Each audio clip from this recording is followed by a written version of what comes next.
Hey guys, what's going on? It's Gale right here, back again on the 5-9 channel for day 3 of E3. What a tongue twister that was. Not really though. Today, we had some, I personally didn't go in with amazing expectations. Take-Two and Capcom. Take-Two, I was expecting, the usual sports games, maybe the offhand, GTA 5 news about some new expansion or something, and, of course, the PS5 and Xbox Series X versions coming soon. And then, of course, Capcom RE8 DLC and stuff like that. We'll get on to how we think about it. But if you guys do like the E3 stuff that we're doing so far, leave a like on the video, subscribe for more gaming content. And of course, today I couldn't do this without two guests. And first and foremost, we have Adam back again from day 1. Say hello, Adam. Hey, how's it going, guys? And of course, we have Iron Kane coming in from yesterday's wrap-up video. Say hello, mate. Come on. That was very enthusiastic of you, but considering all things said and done, I'm not surprised because today was a complete resident sleeper. So the first thing that we had, of course, was Take-Two's keynote, of course, starting the day off immediately. It was quite early on compared to the usual. I say quite early on. It was around the same time as yesterday's Microsoft and Bethesda conference. And it was a business meeting, basically. A lot of stuff regarding, gaming for change, their financial situations, and how they're helping other people, and how they're, selling games and stuff like that. And it was very, very cool for something that shouldn't have been in an entertainment expo, in my personal opinion. I think it's fine that they're doing this sort of stuff. I think it's great that they're doing this sort of stuff, improve gaming and making gaming more accessible for people and whatnot. At the end of the day, when you talk about an entertainment expo, especially E3, you're expecting game information, game news, gaming details and stuff like that. So Take-Two kind of disappointed me on that front. I'm not gonna lie, I was really hoping for maybe something, if nothing. But yeah, Adam, how do you feel about Take-Two's take on this conference? Well, I think the stuff that they talked about was important. I was a little just taken aback that they were doing it at E3, but E3 is not just straight games, I guess, right? There are panels and stuff where they talk about this stuff, and it's important stuff to talk about, just given the current situation in the world. But, it didn't reveal anything about new games or anything like that. So that's all I have to say about that, really. It is great that they're doing it, but again, it just feels a bit like of an awkward placement, because usually whenever we think of E3, it's announcements, right? And especially more often than not when they're doing like keynotes or like the show, or like these sort of like big like slots, basically, right? These hour and a half long slots. You expect it to be something announcement related, right? Even Razer, who don't make games, announce gaming hardware and peripherals, and accessories basically during their showcases as well, or keynotes, I should say. Iron, what do you think about Take-Two's, conference? Yeah, it was funny, like, before we hopped on this, you're like saying, oh, Take-Two was today. I was like, wait, really? Like, I totally forgot. And then I didn't hear anything about it, so yeah, that's kind of how that went. But yeah, E3 in the past, right, it's since they opened it to the public, I guess maybe the tone of it has shifted a little more towards like pure game announcements. But in the past, it was a mix, right? There was game announcements, but it also was like kind of like for investors and journalists to make stories about like how companies and studios are handling things. Like they would talk about services and hardware and stuff like that. So this isn't like, unheard of at E3. Yep. But I guess, did they advertise it as purely game announcements? If they did, then I guess, you gotta hinder your expectations there. I don't think they ever specified per se. We just knew it was a panel, but we didn't know if it was like anything specifically like. They just said it was a panel. Like, I don't think anything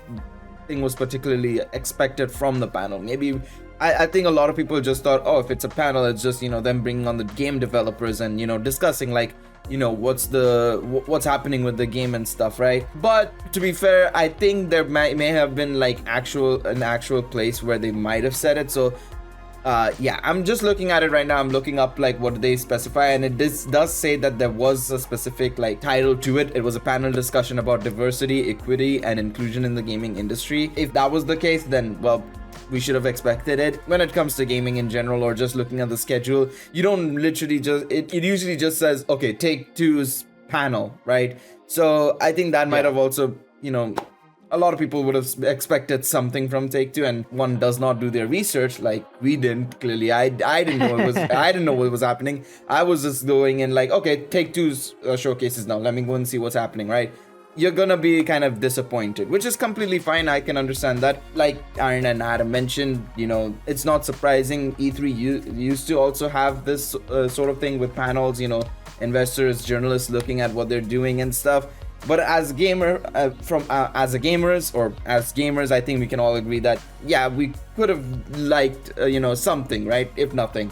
At the end of the day. I will say though. Go ahead. I will say, I hopped into the stream for a while and they had a large amount of viewers on that panel. So, the issues that they were talking about, their goal was most likely to try and get as much eyes on the problems as possible and what they're doing with those problems. And I think that they accomplished that because there was a massive amount of viewership for it. So yeah, I think it was good on their end. I mean, I don't think it necessarily might have been people actually being interested, more so just thinking they would get something from them in terms of an announcement. But I do get what you mean. Like, indirectly, they managed to also get it heard by people, right? Or, people may have started talking about it on public platforms, right? So I completely agree with you on that one. So understandably, not much gotten out of them due to their approach to this conference and what they wanted to show off instead, or what they wanted to talk about instead. Completely fine on that front. But we move on to Capcom, who actually had said that there was going to be games discussions, I should say. More specifically, I think on the tweet they tweeted out last night, it was going to be Ace Attorney stuff, Monster Hunter Rise, Monster Hunter Stories 2, and Resident Evil 8 information as well. So we'll start off with the first one on the list, Ace Attorney. They are planning on releasing Ace Attorney Chronicles, which is basically games that released on the 3DS, in Japan, and they're gonna localize it to the West, of course, on the PC, the Switch, and the PS, I'm pretty sure, right? Adam, how do you feel about the localizations of these games? Because these games came out in 2013 in Japan, right? It's about 8 years ago when these games released. So how do you feel about them finally coming over? I mean, these games have a really rabid fan base, right? So I'm sure there's a large amount of people that are super excited that they're finally going to be able to get to play these games. I'm sure they've probably played them in the past as well. Maybe they played ports or whatever, but the fact that they're releasing them now, I think that's a pretty big deal for fans of that genre and for that game in particular. I completely agree with you on that one. It's good to see that they're finally here. I said 8 years ago, it was 2015 instead. My bad. A bit of a mishap on that one. But Iron, how do you feel about Ace Attorney coming finally over to the PC, PS4, and the Switch in July? Yeah, I mean, I think it's great. I'm not too familiar with the series personally. I mean, I have the collection of the first 3 games. I'll have to try them out eventually. But, people are clamoring for Mother 3, like they get translated. So, of course, when stuff like this happens, it's very awesome for the fans to be able to experience games that they weren't able to previously. For sure. But yeah, no, that's Ace Attorney Chronicles. Looking forward to it. It's coming in July, of course. Like Adam mentioned, the fan base is kind of huge for this one. So hopefully you guys enjoy the new games, or, well, redone games, I suppose, or localized games when they come out. We move into the Monster Hunters. I think we can talk about both of them at the same time because it pretty much was them collabing with each other. Like, literally, some stuff is coming from Rise to Stories 2, and Stories 2 is sending some of stuff over from that game to Rise. So Rise basically showed off a bit of a roadmap again, including 3 upcoming Capcom collab events and the version 3.1 update. And the first update, or first collaboration, is with Monster Hunter Stories. The 3.1 update is planned for June, and then the 2 collab events are going to come out in July and August, and nothing is announced for them. It'll include DLC and new event quests, of course. So I'm curious to see what exactly the 2 collab events are going to be, if they're going to include something from a completely different game, like maybe something from Resident Evil Village, say, or a zombie slash lichen kind of like beast or monster. That would be kind of cool. And then of course Monster Hunter Stories is coming right around the corner, and July 9th is when it's releasing. We've seen a lot of the game like over the last year pretty much, so I'm not surprised. But yeah, Iron, what do you think about the Monster Hunter information, and if you're interested in potentially picking it up, or if you haven't already, based on what you've seen today? I'm not too crazy in the Monster Hunter, but Monster Hunter Story I'd probably be more interested. Like, that's more like a classic RPG, right? It's like the usual grinding. Yeah, so if there were to be a game I'd be interested in, it'd definitely be that one. I'll try that. And since they're having a crossover, that might add some incentive to get Rise as well. But yeah, I don't know, man. Not a big Monster Hunter guy, so wasn't really too exciting for me personally. Understandable. Adam, what about you, mate? How do you feel about this? Yeah, I mean, Monster Hunter Stories honestly caught my eye a little bit. It looked pretty interesting, a little bit more colorful than the traditional Monster Hunter games. We were talking a little bit earlier. I was kind of waiting to pick up Monster Hunter Rise. I thought there might be more information on that, coming to a different system or PC, but other than that, they both look good. The collabs are cool. For me, not too much there, nothing too crazy. I completely agree. Yeah, and I'm waiting on Monster Hunter Rise coming to PC. I think they have announced it for PC. It's just they said it won't be until next year because I assume they have an exclusivity deal with the Switch, right? Or Nintendo specifically, more so for a year, the usual drill, right? So hopefully maybe next year, March. And then we move into Resident Evil Village to wrap it up, along with, I guess, I guess Resident Evil Village. I don't think there was anything on Reverse specifically. I know Reverse, which is the multiplayer version of Resident Evil, has a window of summer 2021, but I don't think anything was announced from it. As far as I remember, I could be tripping because, quite honestly, it was quite, as I said at the start, quite Resident Sleeper. Village obviously announced that they're finally getting some DLC for the game, which is very exciting. A lot of people, a lot of members in 5.9, in particular Truth, Troko, and a couple of others are very interested in planning on picking it up, of course, because Village was a fun game, kind of, for them. I'm not gonna, say that it was completely fun for them because they did have their flaws with it. But yeah, DLC is coming to the game, so hopefully it's exciting, hopefully it's fun. Adam, what do you think about this? I think it's great that it's getting DLC. It's, I think it was a big hit for them, honestly. A lot of people have been talking about it, a lot of people have been playing it, and that multiplayer mode looks pretty interesting. Other than that, Capcom is looking for a little bit more, I think. I agree with you on that one. Looking for a little bit more is the best way to put it. Iron, how about you, man? I think it's exciting, man. Like, love it or hate it, Resident Evil 7 brought more eyes on this series after 6, being 6. Yeah. And then 8, I feel like people were very, very excited for 8. Even people that aren't, big fans of the series, just because, that one character in particular, wink, wink, but like, it's cool to see that it's getting DLC pretty early on, right? The game just came out like a month ago, so the fact that they're already making DLC shows that there's promise for Resident Evil in the future. Yeah, and that pretty much sums it up. That was pretty much all we got as well. So yeah, today was a bit of a slow day, of course. All things said and done, it was, in my opinion, I'm not entirely too surprised that it's been a very slow E3 so far, considering all things said and done. There's a combination of factors, in my personal opinion, of what's happening. Of course, new consoles, so game developers are still trying to get their new iterations of the games, fully operating and, fully optimized and, looking as pretty as possible for the new consoles. And then, of course, we're still in a pandemic, so that's a struggle to get back into the right workflow of we're slowly getting back to normality. So once that happens, we'll probably see a lot more announcements. Hence why, like I said, I think we mentioned in the wrap up yesterday that Gamescom will probably feature a lot more, in my personal opinion, when it comes out in August or something. And then, of course, another reason is because a lot of these games just came out, so a lot of developers are still focusing on making sure, studios in particular are making sure that the life cycle of these games are starting off well, making sure that they're smooth sailing as possible, announcing DLCs, updates, and so on and so forth. Like, for example, if you look at Capcom, Ace Attorney, of course, hasn't had anything since, 2015, clearly, and they're bringing those games over to the new consoles, basically. And then Rise came out in March, Stories hasn't even come out yet, Village came out last month.